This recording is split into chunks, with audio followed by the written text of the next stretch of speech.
Good evening, everybody. Let's start with our motivation.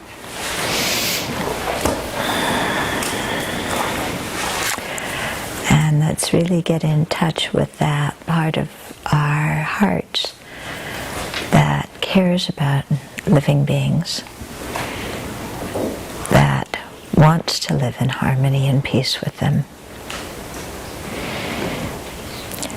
That part of our hearts that cherishes harmony more than being right,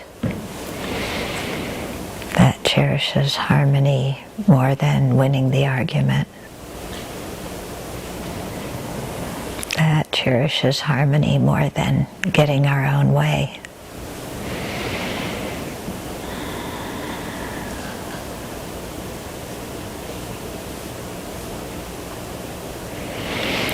And so in this way, let's work at subduing our self-centered thought and opening our heart to genuinely caring about others and caring about them in a way that can endure difficulties, that can endure hurt or betrayal or whatever. So caring about others on a much deeper level than just how they treat us.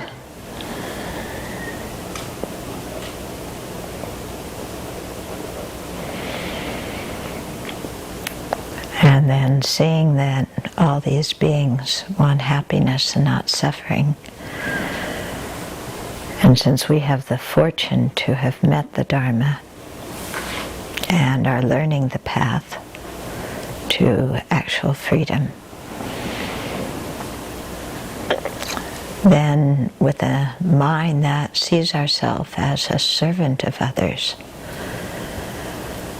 let's practice the path so that we can realize it fully, completely, so we can be of even better service to other living beings. And so with that motivation to listen to the Dharma,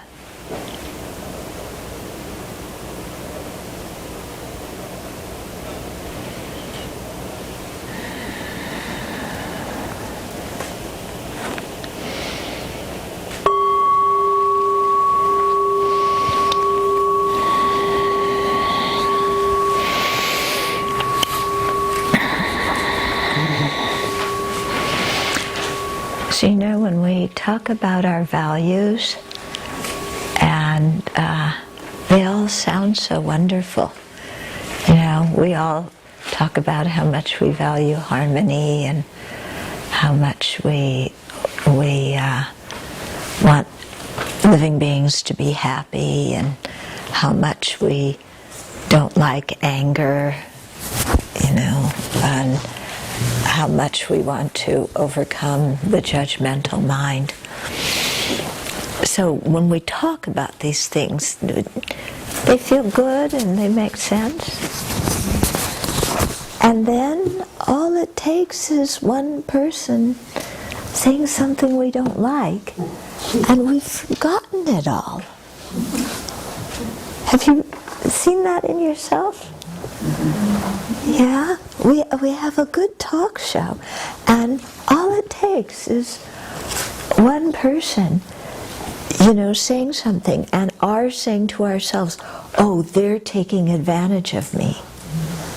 And then our mind forgets about harmony. It forgets about other beings' happiness. It just, you know, it's as if those things just evaporated, and all of a sudden it's, they are not going to take advantage of me, you know, and we are there, and, you know, just let somebody try. Oh, they're not going to do it. Yeah. So it's so interesting, isn't it? You know, because when we have our values and the things we really cherish, we do sincerely feel them in our heart, you know. But the thing is, they're not real stable in us. They're not real stable. So some small thing can happen, and because our afflictions are so powerful, when an affliction arises, it just overpowers the unstable virtuous thoughts. Yeah. So this happens again and again, doesn't it? It happens to me again and again. Does it happen to you? Oh, you're all beyond that. Sorry. But it happens to me. And then I have to pick myself up again and, and say, okay, remember all those things that you really cherished? They have to apply to this situation. Yeah, this one right here where my feelings are hurt. Yeah, where I think somebody doesn't respect me, or somebody's taking advantage of me, or they don't appreciate me. I have to apply those values right here. Yeah, where my self-grasping ignorance is clinging, to where my self-centered thought is just saying, but I am right, and it's got to be fair, and this is not fair. Because fair means I get my way. Yeah, of course we won't really say that. That's not so polite. But, from the viewpoint of the ego, that's what fair means, doesn't it? That I get my way. So, practicing Dharma is just this, continual thing of, setting our motivation and tripping and falling down and picking ourselves up and setting it again and going on, and and then sooner or later the virtuous thoughts, they're gradually becoming more and more stable. Now, and as we apply the antidotes to this quite obnoxious self-centered thought that plagues us, then slowly it loses force. Yeah? And the only way to do this is by this slow practice. There's no way to speed it up. Because it requires repetition, it requires familiarity, again and again and again. Yeah. We can reformat a hard disk very quickly, but we can't reformat our mind that quickly. So this teaching that we're doing now about the different modes of cognition is very interesting, because it is making us think, well, what is a correct cognizer and what is a wrong cognizer? Because so often, we can't tell the difference between them. And so often we think that wrong cognizers are correct ones. Yeah, like when we're upset, when we're angry, anger is a wrong cognizer. But when we're angry, we don't feel like we're wrong. We're sure we're right. Yeah. So, it's very interesting to go through this and really start to think, what is a correct cognizer, what's an incorrect one. And along that line, we started out for the last couple of weeks looking at what is a direct perceiver and what is a conceptual consciousness. Yeah. Because the direct perceivers, we can have correct ones and incorrect ones. Yeah, and same with conceptual consciousnesses. So if I'm looking and I see maroon here, yeah, that's a correct visual, cognizer. Or if I hear that and it's the sound of the bell. It's a correct visual, correct auditory cognizer. Yeah.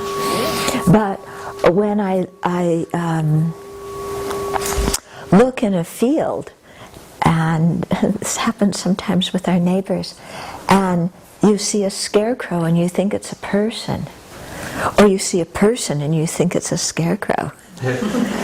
Yeah. They have this, they always use the example of the snake and the rope. You know, if you study Madhyamaka, there's the example of the snake and the rope, and mistaking, you know, a coiled rope for a snake.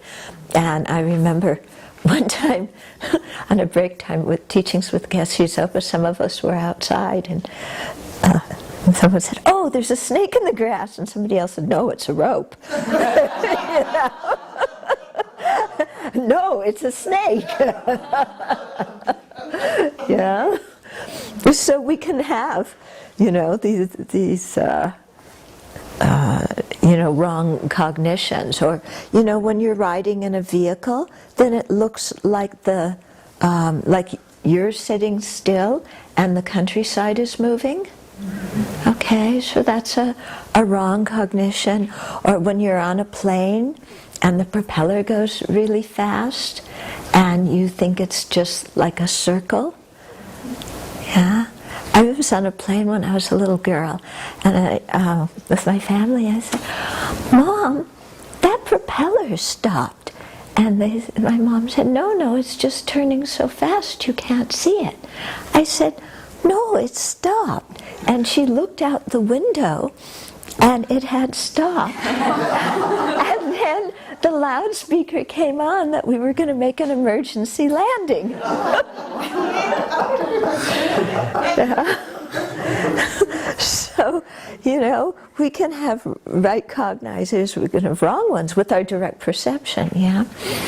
With conceptual consciousnesses, yeah, we can also have correct and incorrect cognizers. Yeah. And here's where we often really get hung up, is because with conceptual minds we can't always tell the difference between what's correct and what's incorrect, because our emotions, our afflictions are conceptual minds, and when they come up we're so entrenched in them that, you know, the discriminating awareness is gone. Okay, so we may walk in the room and instantly our mind says, "That person doesn't like me." Why? They gave me a dirty look. Okay, and we're convinced they don't like me. I didn't even do anything and they gave me a dirty look. And we get all revved up about it. Yeah. Actually, when you looked at the person, all you saw was their body, and of their body all you saw was color and shape. That's all the visual consciousness saw, was color and shape. The visual consciousness did not see a dirty look, and the visual consciousness did not see "they don't like me." Okay? But we take that raw sense data and say, "Oh, it's a dirty look." And then, "They gave me a dirty look, therefore they don't like me." Right? That's our inference. They don't like me because they gave me a dirty look. Okay. But we never bother to see if that's, to check if that's a correct reasoning. Did they give me a dirty look? Did they really? Yeah. Or maybe their stomach hurt. Yeah? Because if somebody has indigestion, they don't look so happy, then we take it as, "Oh, it's all about me, they gave me a dirty look." Okay? And then we use the reason of a dirty look to say they don't like us. We never bother to ask the other person, "Do you like me?"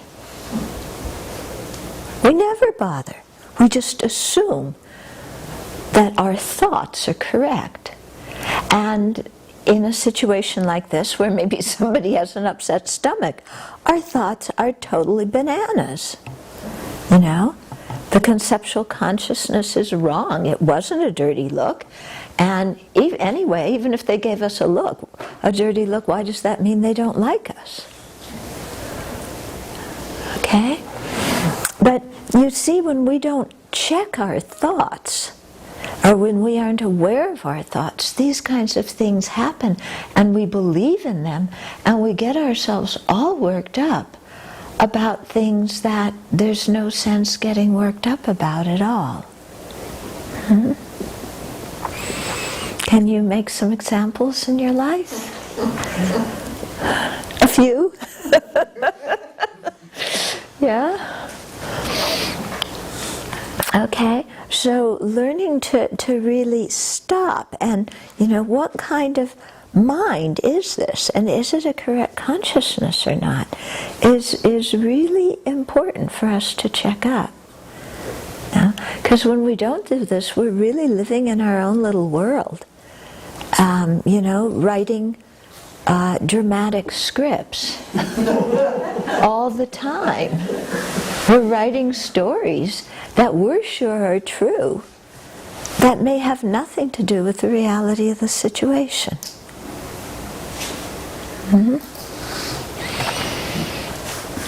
So, yeah.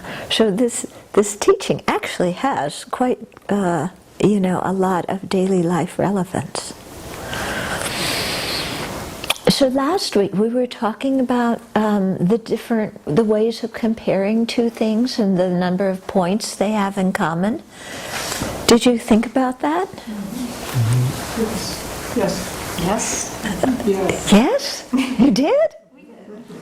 You did? Okay. Well, then let's see.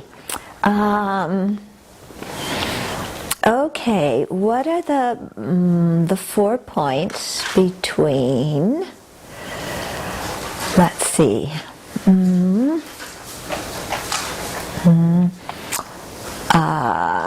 can't think of something, I should be able to think. A direct perception and an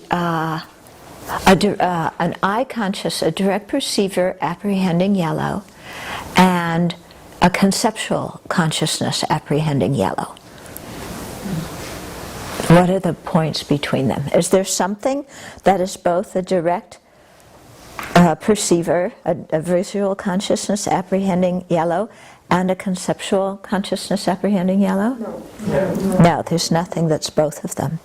Is there something that is a visual consciousness apprehending yellow that's not a conceptual consciousness? Yes. Yeah. What? A visual consciousness apprehending yellow. Okay. And what about, is there something that's a conceptual consciousness apprehending yellow that isn't a visual one? Yes. Yeah. What? Conceptual consciousness. A conceptual consciousness. Is there something that's neither of them? Yeah. What? A lamp. Everything else. A lamp, or give some other kind of cognizer. What kind of cognizer? An inattentive. An inattentive one. Okay? Okay. So it's very helpful to do this kind of thing and see. So, last time we were talking about apperception, right? So that's completely clear for all of you, right? No. No. Okay, so apperception is, they say, apperception is it's a type of mental consciousness, but it's differentiated from the mental consciousness on this occasion. Okay, and it's a type of mental consciousness that accompanies all other cognizers, so that, and gives you the ability to not just remember the object of that cognition, but to remember having apprehended that object. Okay, so together with my olfactory consciousness that's apprehending chocolate chip cookies in the oven, there is an apperception. I haven't had that olfactory consciousness in a while. But there is an apperception, that cognizes that olfactory consciousness, that is non-dual with it, that is in one nature with it. Okay, so the olfactory consciousness or the nose consciousness cognizes the smell of the cookies. The apperception cognizes that olfactory consciousness that's apprehending the cookies. Okay, and so the schools like Satantrika say that there has to be apperception, otherwise there couldn't be memory. Because when we remember something, we remember not only the object, but we remember our contact with the object. So they say apperception is necessary to remember our experience of the object. Okay? So that's what this school says. Other schools disagree, and they say, no, you don't need to assert that. Why do they say that? Is because if you say that you need an apperception to apprehend the initial consciousness to certify it and establish it as a valid consciousness, then you need another consciousness to look at the apperception and validate that it's a correct consciousness. And then you need another consciousness to do the one that looked at the apperception, and you get into this infinite regress, which they don't like at all. Okay, Okay, somebody like the Chittamadra, some of us have been, studying Chittamadra with Jeffrey. The Chittamadras say that the apperception certifies the other consciousnesses as truly existent. So they assert that, the consciousness is truly existent. How do you know that? Because the apperception, certifies it as a truly existent consciousness. That's what they say. Okay? So then, let's go on to the next kind of direct cognizer. We've talked about direct, we've talked about mental on that occasion. Okay, we've talked about superknowledges, we've talked about the apperception, and so the next one is called yogic direct perceivers. Okay, so yogic direct perceivers. A non-conceptual, unmistaken, exalted knower in the continuum of an arya that is produced from a meditative stabilization, or concentration actually, that word should be concentration, not meditative stabilization. A concentration that is a union of serenity and insight, and that has become its own uncommon, empowering condition, is the definition of a yogic direct perceiver. Crystal clear. Let's start over. Okay, let me tell you some examples of yogic direct perceivers. A yogic direct perceiver apprehending the selflessness of person, or a yogic direct perceiver apprehending impermanence. Okay, those are some examples. So these are special kind of minds that are gained through meditation, as it's going to explain here, that are correct cognizers and direct well, not necessarily, kind of. So non-conceptual, which means without conception. Yeah, without a conceptual appearance. Okay, so it's going to be direct. It's unmistaken, which means, it's correct about its object, appearing object. Yeah, it's unmistaken with respect to its appearing object. It's an exalted knower. Okay, exalted knower, that's the Tibetan word yeshi. Yeah, she's named after that. So it's an exalted knower, it's a wisdom consciousness. Yeshi is a particular kind of wisdom. Okay, it's where is this wisdom consciousness? It's in the continuum of an Arya. So it's in the mind stream of an Arya. An Arya is somebody who has realized the selflessness directly. Okay, if you studied the path and grounds, it's somebody who's at the path of seeing. Okay, so this is a special wisdom consciousness that's in the mind stream of somebody who, has had direct experience of reality. And it's produced from a concentration that is a unity of serenity and insight. Okay, serenity is the word shamatha, and what it indicates is the ability to concentrate and place your mind on a virtuous object for as long as you wish without getting distracted. Okay, so that's the kind of mind we're trying to cultivate when we're doing stabilization, meditation, to learn to concentrate and focus on an object. But it's not just serenity, it's also insight. So insight is a discriminating awareness, that can discern and investigate and probe deeply. And that insight and the serenity are combined so that I won't explain everything what this means, but basically what's happening is there's a mental factor called pliancy that makes the mind very pliant, receptive, flexible. And when that pliancy comes into existence due to the force of the analysis in the insight,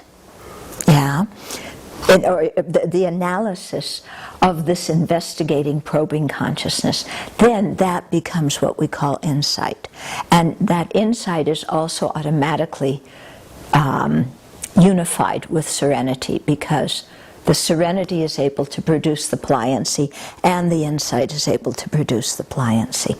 I don't want to go into a long discussion to explain that, because then we'll get distracted from what we're doing here. Okay, but just know it's a particular kind of meditative state, in which you're able to combine analysis with, without losing the force of your concentration. Okay, so that concentration that is a union of serenity and insight, and that has become its own uncommon empowering condition. We're going to get into some of these things about the different conditions in a few minutes, but an uncommon empowering condition is like the condition that enables you that links the consciousness with the object. That's just a general way of explaining it until we get into it a little bit more. Okay, so when yogic direct perceivers are divided, there's three: those of hearers, solitary realizers, and bodhisattvas. Okay, so describing them, dividing them like that, is according to the basis in whose mind stream they're found. So a hearer is somebody aspiring for arhatship. Okay, a solitary realizer is also someone aspiring for arhatship, but they appear in their last lifetime in a time when there's no Buddha, and attain their enlightenment in that kind of situation. And then a bodhisattva who is aiming for full Buddhahood. Okay, so these yogic direct perceivers can be in the minds of the Aryas of any of those three, the hearers, the solitary realizers, and the bodhisattvas. Those of you who did the Salam, the Path and Stages class, know what I'm talking about. Okay, so it is said that apperceptive and yogic direct perceivers must be mental direct perceivers. Okay, so they're not sense consciousnesses, they're mental direct perceivers. So even if what you're perceiving, or even if the consciousness itself is a sense direct perceiver, the apperceptive mind that accompanies it is a mental direct perceiver. Okay? So, he goes on here, these definitions are from the viewpoint of the Sautantrikas. However, the Chittamadrans and the Yogacharya Svatantrika Madhyamikas give as the definition of a direct perceiver a non-conceptual knower arisen from stable predispositions. Okay, so those of us studying Chittamadran, yeah? How does a consciousness arise? From what does it arise? From latencies or predispositions. It's the same. Latencies on the mind. Okay. So they give us the definition of a direct perceiver, a non-conceptual knower arisen from stable latencies. Yeah. It's a very different kind of definition, isn't it? You know? How they see things. Yeah, because the way the other schools look at it, you know, we look out and I look and I see gray. You know, gray is an external object. Gray is a cause of my eye consciousness apprehending gray, because it's the object, and then we have the eye sense power, and then we have the visual consciousness. And when these three come together, there's contact, and the eye sense power, which is not the big eyeball, it's like the subtle material, probably they would say it's like the rods and cones on the retina. You know, that is what connects the object to the consciousness. Yeah, and allowing, or making the consciousness become an eye consciousness apprehending gray. Okay, it's not like the consciousness is sitting out there, going, I'm waiting for a sense perceiver to connect me with an object. You know, it's not like that. There's the objects, there's the sense perceiver, there's a previous moment of mind, and then bomb, you get your visual consciousness apprehending gray. Okay? So that's the way most of the people describe cognition, and I think science would be in agreement with that. Whereas the Chittamadra school, they say, no, that's not true. This gray is not an external object, and this gray is not a cause of the eye consciousness apprehending it. In fact, the gray and the eye consciousness apprehending it arose simultaneously at the same time from the same cause, which is a latency in the mind stream. So they have a totally different theory of perception and how it happens. Yeah? So it makes you wonder, well, what do they say you have? What role does the eye sense power have if the substantial cause of, of the gray and the consciousness apprehending it is this latency? Why do you need a sense power? Yeah? So they say the sense power helps in some way, but I've never been totally satisfied with that answer either. Okay. Okay. Let's go on here.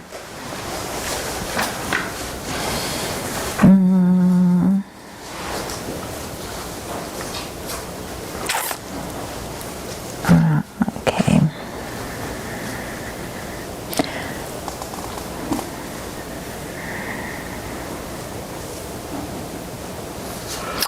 Okay, also if you want to divide yogic direct perceivers according to their entity, then you could say the path of seeing, path of meditation, path of no more learning.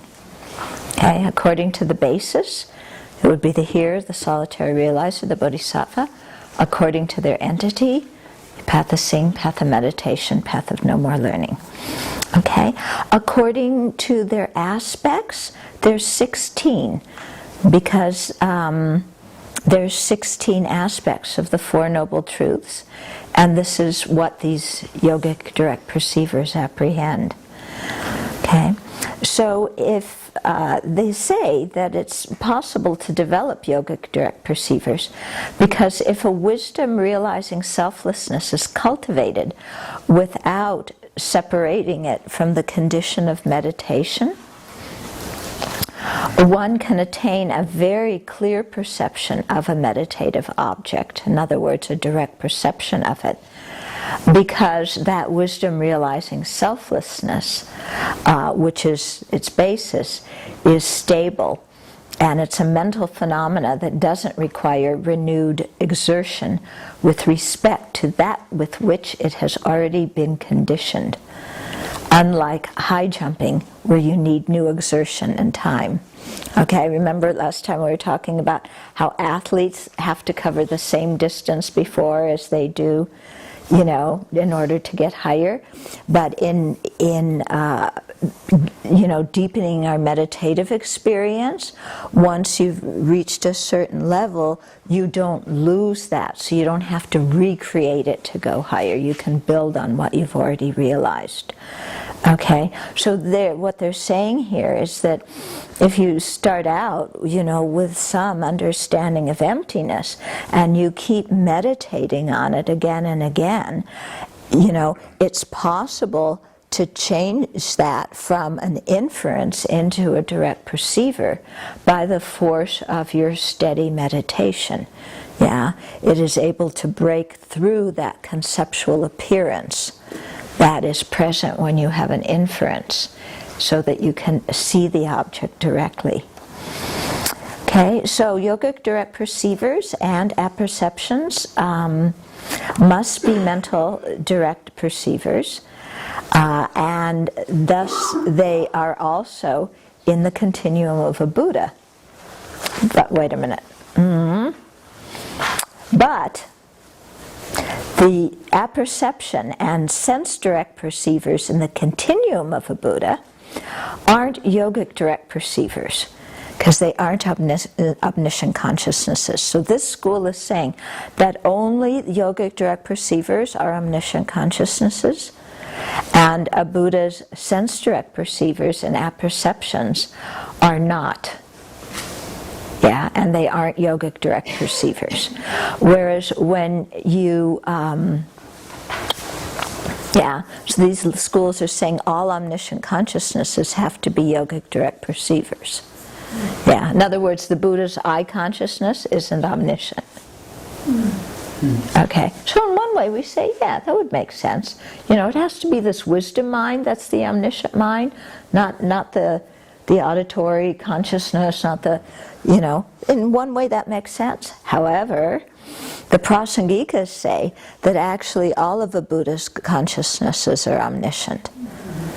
Yeah, so Buddha still has an eye consciousness, an ear consciousness, but all of them can perceive all phenomena that exist. Okay, so it's a difference, again, in tenets between the lower schools and the higher schools. Yeah, the lower schools, the idea of a Buddha's omniscience is much more limited than how the Prasangika describe it. Okay,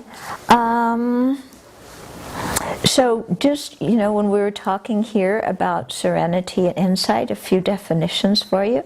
So serenity is a concentration arisen from meditation and conjoined with a special pliancy. Okay, so there's that mental factor of pliancy that makes the body and mind very flexible and adaptable. Okay, so it's arisen from meditation and it's conjoined with this pliancy.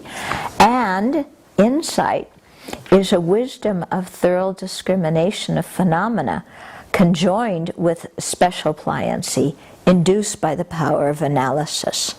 So that's why I was saying that the analytical mind itself is able to induce this special pliancy, not just the calm mind of serenity inducing the pliancy, but actually the analysis is able to do it.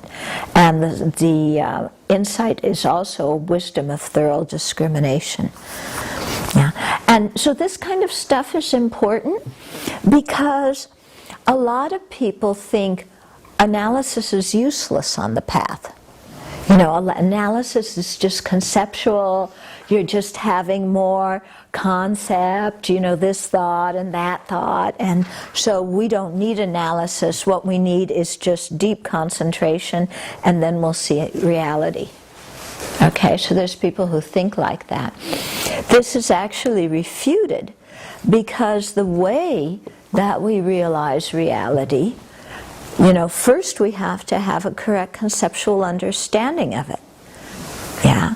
Then, by having that correct conceptual understanding and meditating on it again and again, deepening our concentration, deepening our analytical ability, then you get to the point where the analytical ability induces this pliancy.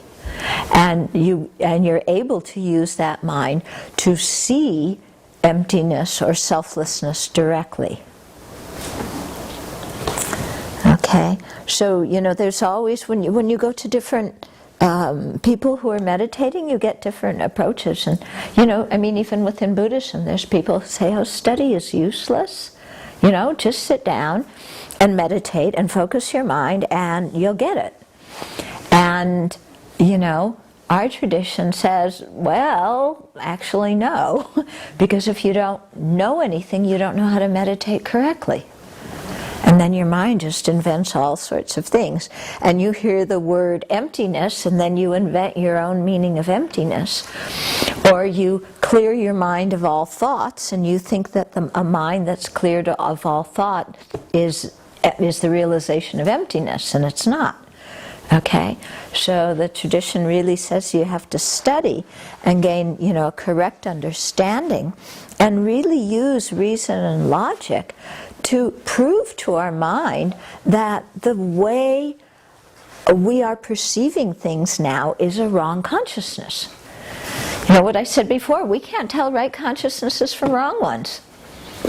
Yeah, so on a superficial level, I mean the example I gave was a superficial example, but on a deeper level, you know, how things exist, we have no idea how to discriminate, you know, how things really, how things really exist from what is appearing to our mind.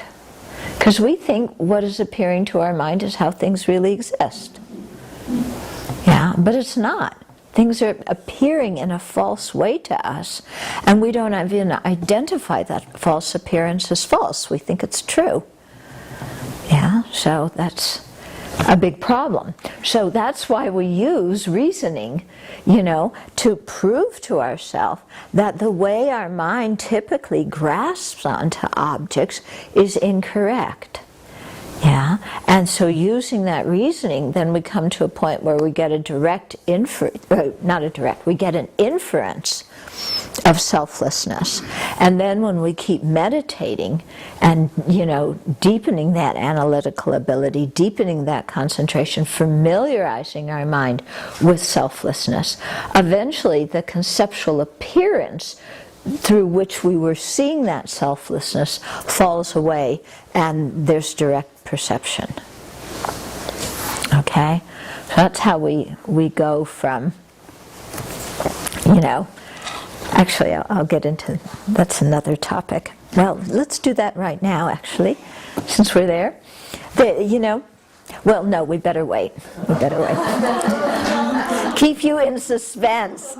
Okay? I should describe the other kinds of knowers before we go back and do this.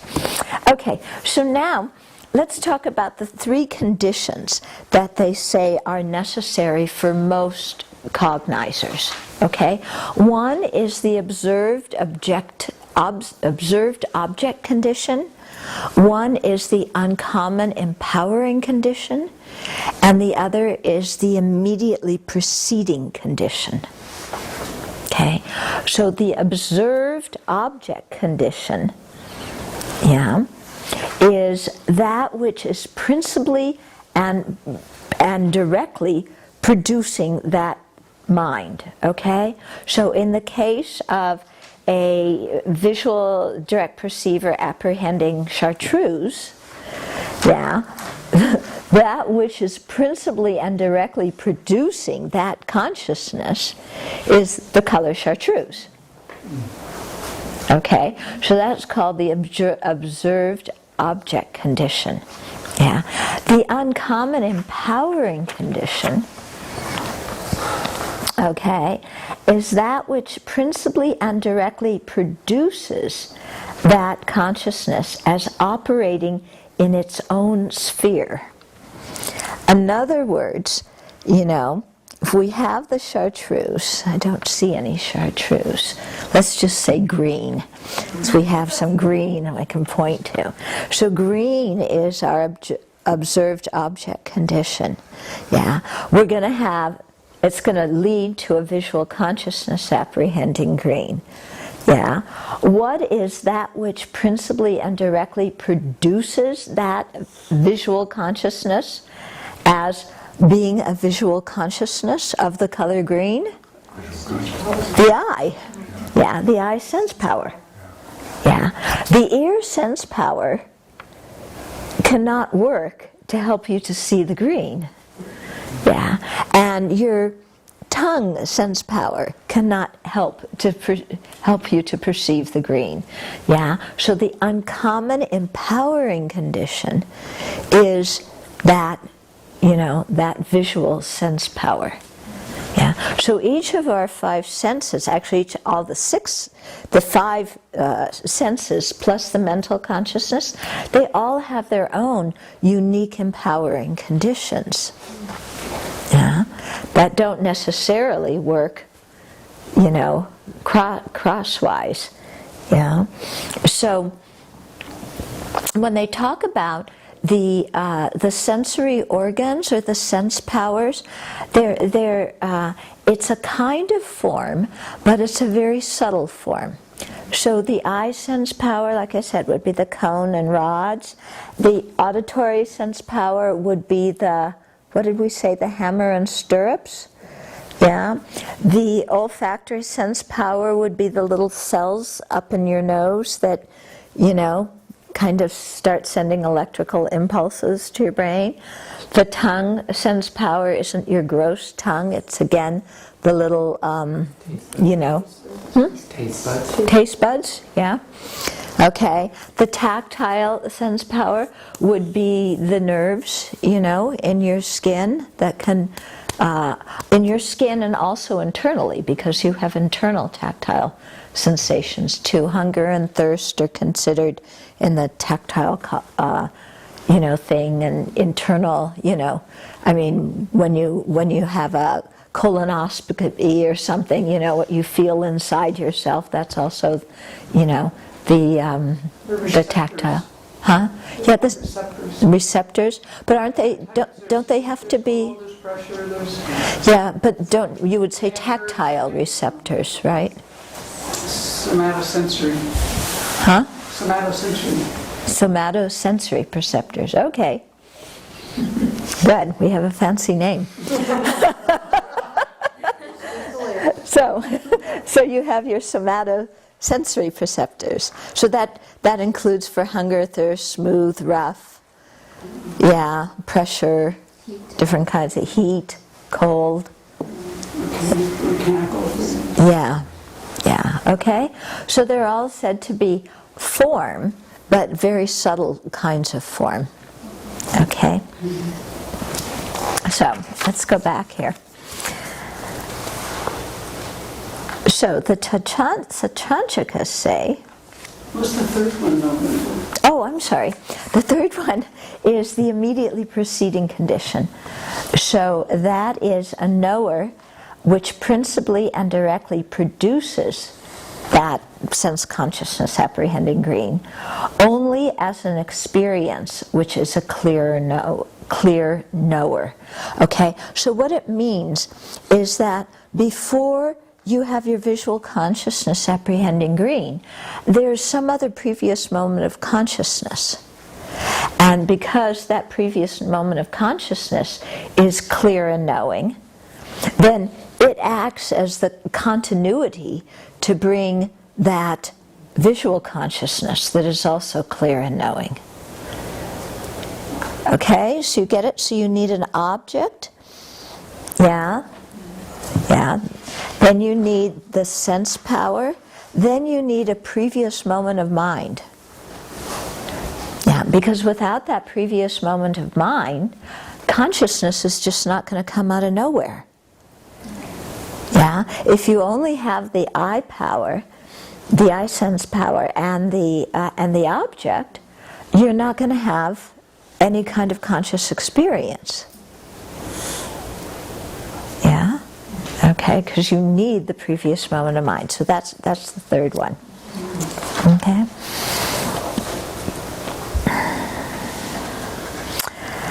Okay. So the Satantrikas say that, like, the green is the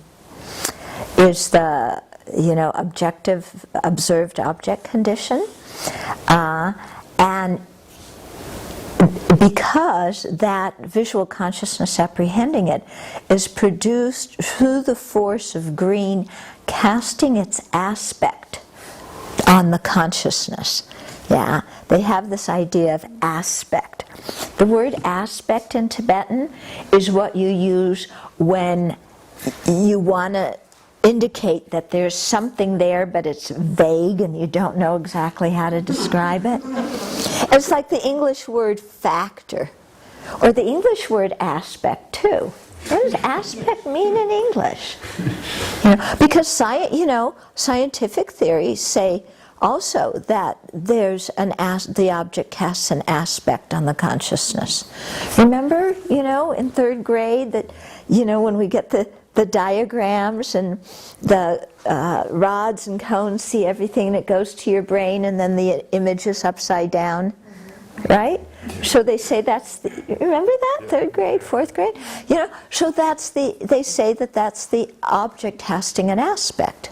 Isn't that the language they use? Yeah, scientists, where are you? Yeah, do you know? Third grade. Huh? I don't remember the third grade. You don't remember third grade? Okay.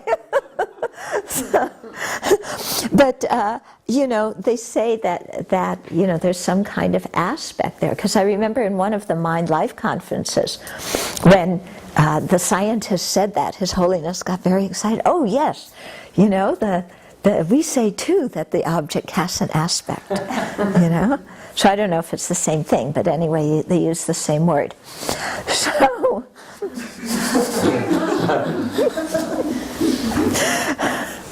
okay. Okay, so,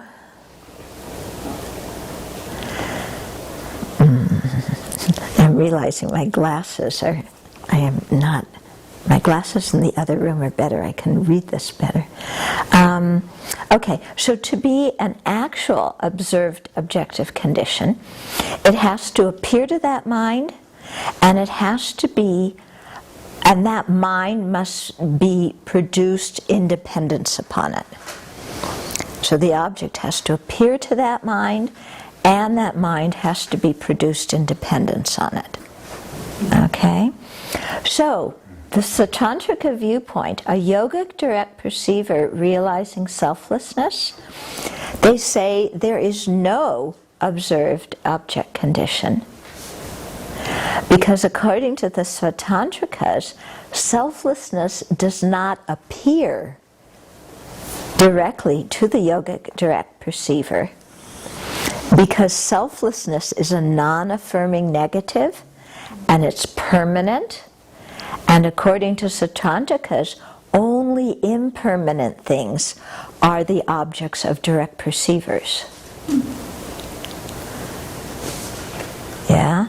They say if it's permanent, then it's an object of a conceptual, most permanent things are objects of conceptual consciousness. You can't see them directly because they're created, by a concept. They're created by terms and labels and the mind making them up. Okay? So only impermanent objects are appearing objects of direct perceivers.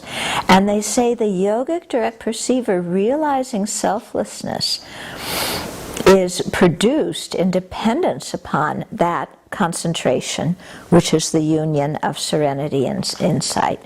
But that concentration, which is the unity of serenity and insight, also doesn't appear to that yogic direct perceiver. Okay.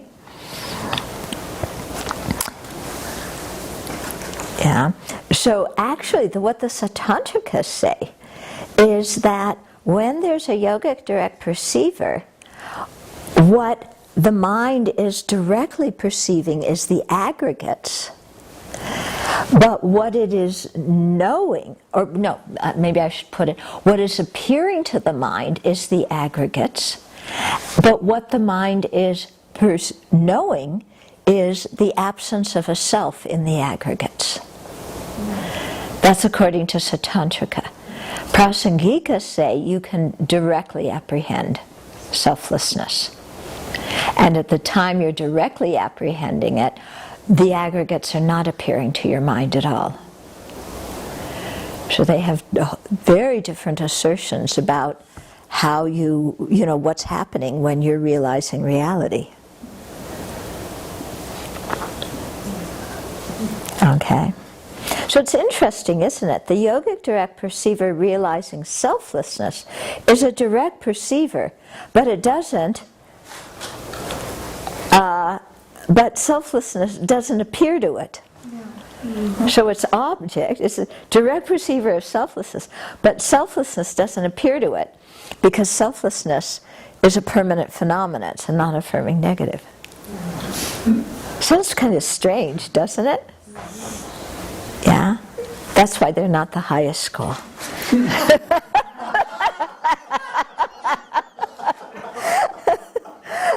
No, but the way they're looking at it, and this could relate to, in the Theravada tradition, when you're doing the 4 establishments of mindfulness, you're getting to know those objects really, really well, inside and out. You're getting to know the mind and body, feelings, mind, and phenomena inside out. And when you actually have an insight consciousness into selflessness, the aggregates are appearing to the mind, and what you're knowing is that none of them are a self-sufficient, substantially existent person. Yeah? That's what you're knowing. That lack of a self-sufficient, substantially existent person is what they say is selflessness, but they say that is a permanent phenomena. So you're realizing selflessness, although, the selflessness is not appearing to that mind. Okay. Whereas the Prasangikas say, first of all, they have a different definition of selflessness, and it's much deeper, it's the emptiness of inherent existence. But they say that emptiness can appear directly to the mind and can be apprehended by a direct perceiver. Okay, so it's quite different. Quite different, what they say is happening when you're realizing the nature of reality. Mm-hmm.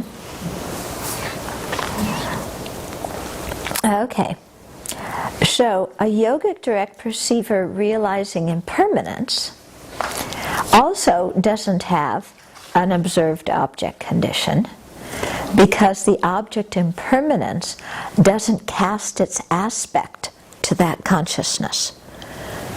So the object impermanence is an impermanent object. It's not like selflessness, but it doesn't cast its aspect on that yogic direct perceiver. So they say that it's the observed condition, it's the observed object of that consciousness, but it's not the observed object condition of it. Okay?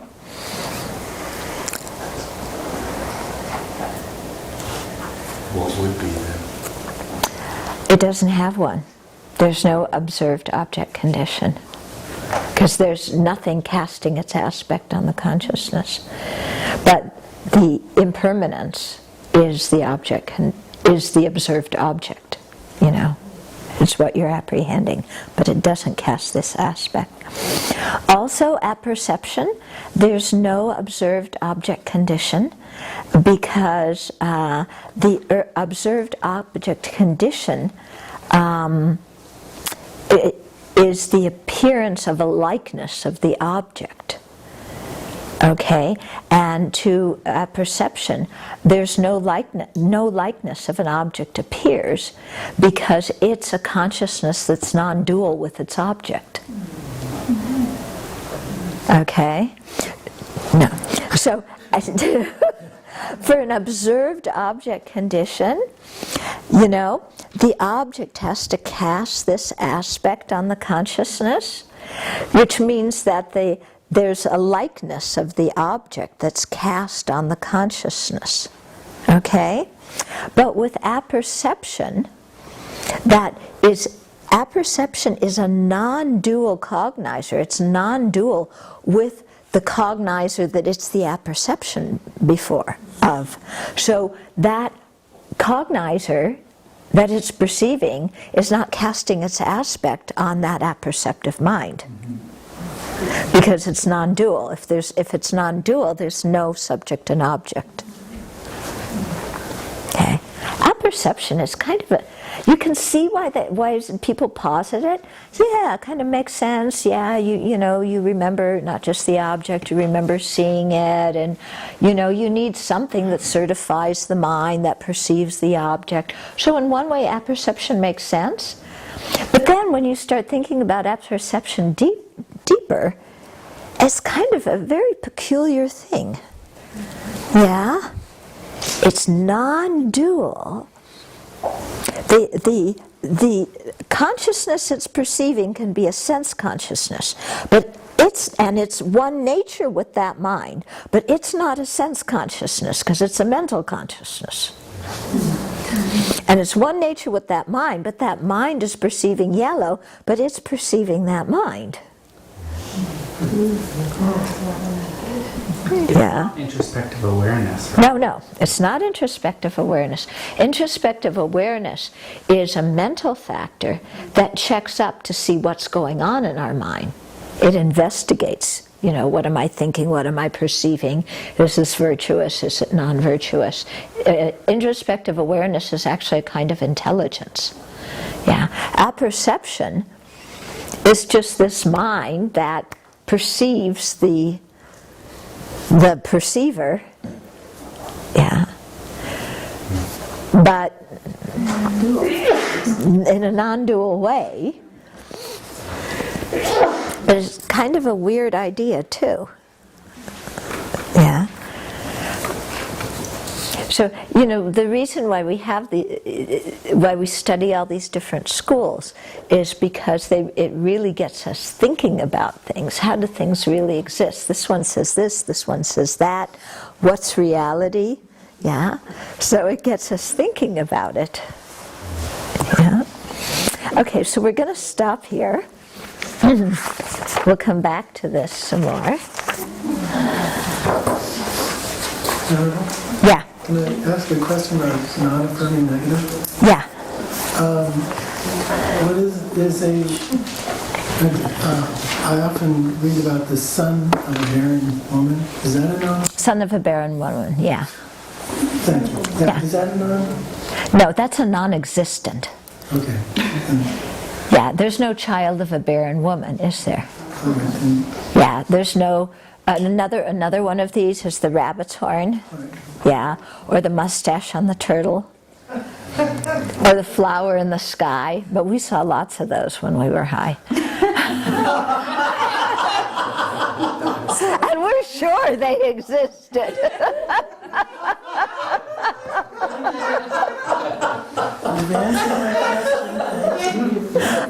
You've answered my question. Thank you. Okay. Maybe you also saw a mustache on a turtle when you were high. I don't know. You see all sorts of interesting things. But all of those are actually non-existent. Yeah, even though those are examples of wrong consciousnesses because the objects don't exist. So what is a non-affirming negative? A non-affirming negative is when you negate something, but you're not implying something else at the same time. So when we say no inherent existence, you're negating inherent existence, but you're not implying something. Or we say no elephant in the room, no weapons of mass destruction in Iraq. Or this person hasn't eaten for a long time. This person hasn't eaten The for a long example of the time. fat person is affirming. Yeah. Yeah, that when you say, fat Devadatta doesn't eat at night, or no, fat Devadatta doesn't eat in the daytime, okay, you're negating eating at the daytime, but you're implying that he eats at night, so that's an implicative negative, or what they call or affirming negative is another translation. Oh, so it's not. Fat so-and-so doesn't eat in the day, you're negating eating in the day. But the guy's fat. So when are you saying he's eating? He's eating at night. Yeah. He's going in the kitchen when the lights are out, when there's only me in my cabin that can look and see the lights on. And they go and open the refrigerator and take out one of the 17 containers of leftovers. And say the cook is going to appreciate this so much because I'm getting rid of the leftovers. So for the benefit of sentient beings. Okay? So if you said Devadatta doesn't eat in the daytime, would that be a non-affirming negative? No, it's also implying Devadatta doesn't eat in the daytime. Yeah, that would be.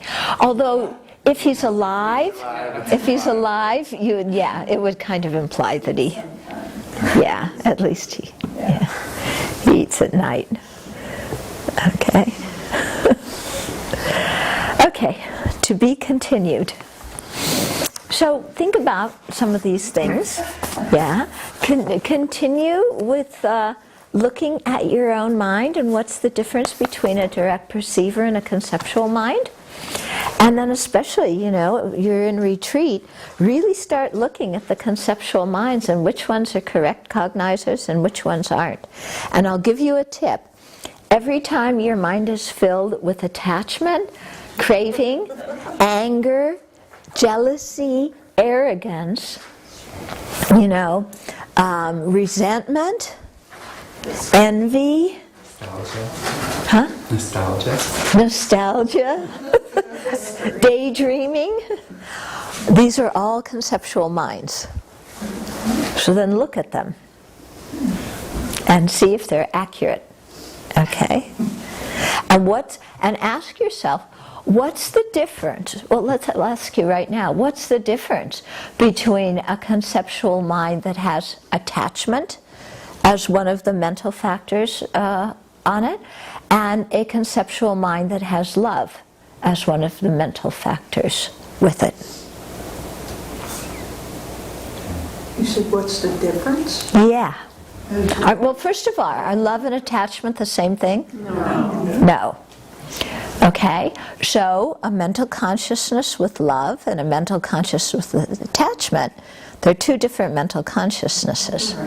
Yeah. It's exaggerating the good qualities, and love actually is not exaggerating anything. Yeah. But can you differentiate in your own mind when there's attachment and when there's love? No. Yeah? That's hard to differentiate in our own experience. Does the conception of attachment include a particle of a non-existent I as opposed to A non-existent I? I. It's based on self-grasping. And love doesn't?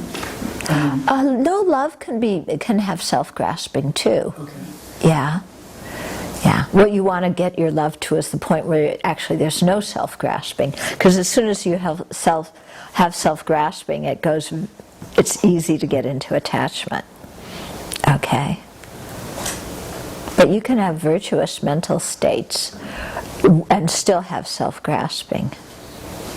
Like when we were talking about the motivation for a higher rebirth. Yeah, that's considered a virtuous motivation. There's still some self-grasping and self-centeredness involved with it. Okay? But, it's still a virtuous motivation.